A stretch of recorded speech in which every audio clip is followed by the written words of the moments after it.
Did you know that your bank account habits actually affect your funding? Let me explain. Now, in 2026, funding is becoming a lot more strict. And in 2026, it's best to build a good relationship with your bank or financial institution, making sure that you never show signs of risky behavior. What is risky behavior? Non-sufficient funds. So you got to make sure that you have overdraft protection set up, meaning you have a little savings, maybe $500 to $1,000, that in the event that your checking account were to go negative, your savings account would automatically cover that balance. So that way you're not getting an insufficient funds fee and not getting that mark against you. Because I've literally helped somebody try to get approved at a credit union that he was a member with, he had good credit, but they denied him, and it was because of his banking history. He kept getting NSF fees, kept getting non-sufficient every single month, and that is going to kill your odds of getting funding.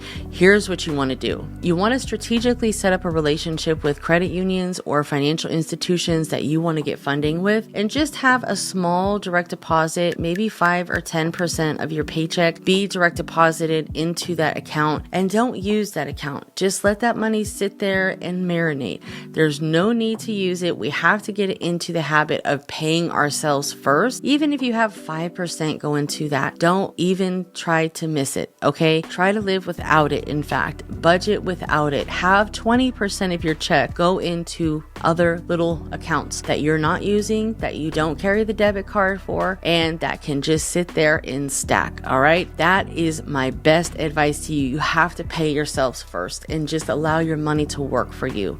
A lot of people, it stems from bad money management, bad savings, and poor planning, overspending. So we got to get that in gear. Get your budget together, okay? Spend the very minimal, okay? Every time you spend, I want you to rethink that decision and think about if this is something that you truly need or if this is just something that is an impulse buy, all right? So make sure you have that budget set out every single month, what your bills are, what your spending money is. That includes going out, which needs to be at a minimum so you can pay down debt, and make sure that you have that healthy relationship with credit. If you can't afford to go out and eat, out to have fun, out to party and play, do not use your credit cards for such, okay? Bad money management skills, my friends. We got to nip that in the bud here in 2026. But if you want to learn more about personal credit, business credit, funding, and how to start a credit repair business, make sure to join the credit community. I teach you guys all of this information